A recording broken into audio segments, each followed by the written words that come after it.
Hello students, आज हम आपकी 8वीं क्लास की गणित की वर्कशीट नंबर 12 करने वाले हैं जो कि 5 नवंबर के लिए है। तो इसमें हम पढ़ेंगे बेटा रैखिक रूप में बदले जाने वाले समीकरण यानी कि लीनियर इक्वेशन में कन्वर्ट होने वाले इक्वेशन। ठीक है।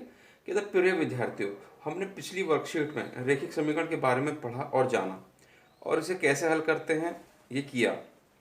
लेकिन कुछ समीकरण ऐसे होते हैं जो रैखिक समीकरण के रूप में नहीं होते हैं। इस समीकरण को हम सीखेंगे कि उसे रैखिक समीकरण में कैसे लाया जा सकता है तथा कैसे हल किया जा सकता है। ठीक है बेटा। तो देखिए लीनियर इक्वेशन हमने सीखी थी। लीनियर इक्वेशन क्या होती है? जो सीधी सीधी इक्वेशन आपकी होती है, जैसे कि 2x plus 5x 3 plus 2x, ये क्या आपकी लीनियर इक्वेशन है। ये आपकी क्या है? Linear equation. ठीक है। इंग्लिश मीडियम वाले बच्चे क्या लिखते हैं इसको? Linear equation. और हिंदी मीडियम वाले बच्चे क्या लिखते हैं इसको? रैखिक समीकरण है ये। ठीक है। और अगर इस तरह से लिखा हुआ है तो ये लीनियर इक्वेशन नहीं है, ये रैखिक समीकरण नहीं है। तो हमें इस तरह की आज इक्वेशन पढ़नी है और इस तरह की इक्वेशन को हम रैखिक समीकरण में यानी कि लीनियर इक्वेशन में कैसे कन्वर्ट कर सकते हैं, बदल सकते हैं, ये हमें सीखना है और उसको फिर इक्वेशन को हल करना है। तो देखते हैं बेटा उदाहरण में उसने पहला उदाहरण क्या दिया है, उसको देखते हैं कैसे हल होता है।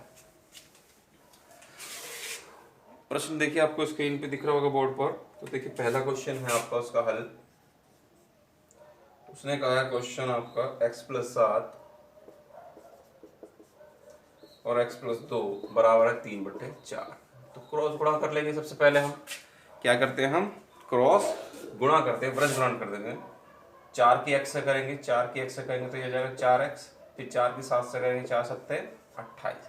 4 की दोनों से होगी, x से करेंगे 4x, 4 सत्ते 28। फिर x की 3 से करेंगे तो 3x और 3 दूनी 6 हो गया। उसके बाद x x वाले एक तरफ 3x ले लिया और संख्या संख्या एक तरफ। ठीक है। एक्स एक्स वाले एक तरफ, संख्या संख्या एक तरफ। 4x में से 1x गया तो 1x बचा, एक तो लिखते नहीं है। और 28 में 6 गए तो कितने बचे? माइनस के 22 आपके बच गए। इस तरह से आपका आंसर हो गया। ठीक है। व्रजग्राम में करके आपने इसको रैखिक समीकरण बदल दिया, लीनियर इक्वेशन। उसके बाद एक्स एक्स वाले एक तरफ, संख्या संख्या एक तरफ, आपका आंसर आ गया। ठीक है। अब देखते हैं हम इसका क्वेश्चन नंबर 2 क्या कहता है। उदाहरण 2, दूसरा क्वेश्चन आपको दिखाई दे रहा होगा बोर्ड पर। तो एक संख्या जिसका 7वां भाग उसके 8वें भाग से एक अधिक है। 7वां भाग जो है 8वें भाग से एक अधिक है, तो संख्या ज्ञात कीजिए। हमें नहीं पता संख्या, जब हमें कोई संख्या पता नहीं होती तो मान ली जाती है। माना संख्या, क्या मान लिया आपने? x। अब देखिए प्रश्नानुसार, जैसे जैसे प्रश्न कहता है यानी कि प्रश्नानुसार। ठीक है। माना संख्या को इंग्लिश मीडियम में लिखते हैं लेट नंबर। नंबर आपने क्या मान लिया जी? x। प्रश्नानुसार को लिखते हैं according to question, English medium वाले बच्चे। अब उसने क्या कहा? उसने कहा संख्या का 7वां भाग। इसका 7वां भाग का मतलब 7 से भाग कर देंगे। इसके 8वें भाग से 8वें भाग क्या कर देंगे जी? 8 से भाग कर देंगे। एक ज्यादा है, ये एक ज्यादा है। ठीक है। तो इसमें से इसको घटाएंगे तो कितना आना चाहिए? एक आना चाहिए। उसने कहा 7वां भाग जो है 8वें भाग से एक ज्यादा है। अब जब 7वां भाग ज्यादा है तो 7वें भाग से 8वां भाग घटाएंगे तो एक आना चाहिए। ठीक है। अब क्या ले लेंगे इसका? एलसीएम। एलसीएम कितना आएगा 7 और 8 का? 56। 56 आ जाएगा। इसकी इधर गुणा कर दो, इसकी इधर 8 के x से करेंगे 8x, 7 के x से करेंगे तो 7x। तो कितना यहाँ पे हो गया जी? एक। इधर गुणा कर देंगे, 8x में से 7x गया तो कितना बचेगा? 1x। एक तो कभी लिखते नहीं है। 56 एकम 56। 1x का मतलब x ही होता है खाली। तो x का मान संख्या कितनी आ गई आपके पास? 56 आ गई। अतः संख्या यानी कि आपके पास ये नंबर आ गया, आपके पास कितना आ गया? वो 56 आ गया। ठीक है। अब आपको अभ्यास के प्रश्न दे रखे हैं, तो देखते हैं अभ्यास का पहला प्रश्न क्या कहता है। यह पहला भाग क्या कर देंगे हम? क्रॉस गुणा कर देंगे। इसकी इधर इधर 7 दूनी 14x, 7 तिया 21। पहले रैखिक समीकरण बदलेंगे। 4 तिया 12x, 5 तिया 15। क्रॉस गुणा करके हमने इसको क्या कर लिया? पहले रैखिक समीकरण यानी लीनियर इक्वेशन बदल दिया। उसके बाद एक्स एक्स वाले एक तरफ, संख्या संख्या एक तरफ। ये है आपका 14x, 12x से लेकर आएगा हो गया माइनस का, और ये है आपका माइनस का 15। 21 इधर आके प्लस का है तो इधर क्या हो जाएगा? माइनस का हो जाएगा। 14x में से 12 गया तो कितना बचा? 2x बचा। और दोनों माइनस के होते तो जुड़ जाते हैं। कितना हो गया माइनस का 36। 2 कहाँ लेके जाएंगे हम इसको, डिवाइड में 2 से काटेंगे 18 36 को तो कितना आएगा 18, यानी कि 18 आ जाएगा। ठीक है, इस तरह से पहला क्वेश्चन हो गया। अब देखते हैं इसका सेकंड पार्ट क्या कहता है। ये है आपका सेकंड पार्ट। इसमें भी क्या करेंगे हम, पहले लीनियर इक्वेशन में कन्वर्ट करेंगे रैखिक समीकरण में। इसकी इधर गुणा, इसकी इधर मल्टीप्लाई कर देंगे, 2 पंजे 10x, 2 चौक 8, मल्टीप्लाई कर दी।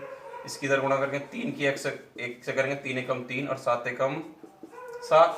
अब क्या करते हैं, संख्या संख्या एक तरफ, x वाले एक तरफ, x 10x है, 3x इधर लेके आएंगे, क्या हो गया माइनस का हो गया 3x, ये 7 है, 8 उधर लेके आएंगे क्या हो जाएगा प्लस का हो गया, क्योंकि माइनस का है तो बराबर को दूसरी तरफ लेके आते तो निशान चेंज हो जाते हैं। 10 में से 3 गया तो 7x, 7 और 8 कितना हो गया 15। x बराबर मल्टीप्लाई वाली चीज़ कहाँ आती है, डिवाइड में, गुण वाली चीज़ भाग में चली गई। ठीक है ये, तो इस तरह से आपका x का मान आ गया 15/7। अब देखते हैं इसका थर्ड पार्ट क्या कहता है। ये है आपका थर्ड पार्ट, इसकी इधर गुणा इसकी इधर गुणा। 8 की वाई से करेंगे कितना होगा 8y, और 7 की वाई से करेंगे तो 7y, और 3 सत्ते 21 हो गया। x वाले एक तरफ, y वाले एक तरफ, सॉरी y वाले एक तरफ, संख्या संख्या एक तरफ जाएंगे। इसमें 8y माइनस का 7y हो गया। यहाँ क्या रह गया, अकेला 21 रह गया। 8 में से 7 गए तो कितना बचेगा 1y, तो y एकम कितना होता है y रहता है, तो कितना रह गया 21। तो y का मान कितना आ गया यहाँ पे। तो आपकी इक्वेशन जिसमें भी होगी, x में होगी y में होगी, उसी का मान आपको निकालना पड़ता है। तो देखिए इसका चौथा पार्ट क्या कहता है। ये है चौथा पार्ट आपका, अपॉन में कुछ नहीं तो क्या होगा 1, तो एक तो है ही, तो इसकी इधर गुणा कर देंगे, इसकी इधर 1 से गुणा करने से तो कुछ होगा नहीं, तो z + 4 रह गया। 5 की z से करेंगे कितना हो गया 5z। अब z वाले एक तरफ, संख्या संख्या एक तरफ 4 है, z इधर ले आए, z ले गए क्या हो गया माइनस का। 5z में से कुछ नहीं है तो 1 होगा, 5z में से 1z गया तो कितना बचे 4z। करो, हमें तो z का मान निकालना है, तो ये 4 मल्टीप्लाई वाले यानी कि गुणा वाला कहाँ जाएगा भाग में, कट गया 4 एकम 4, तो z का मान कितना आ गया 1 आपका आ गया। इस तरह से आपका चौथा पार्ट भी हो गया। अब देखते हैं इसका क्वेश्चन नंबर 2 क्या कहता है। कहता है एक संख्या का 2/3 भाग मूल संख्या से 30 कम है।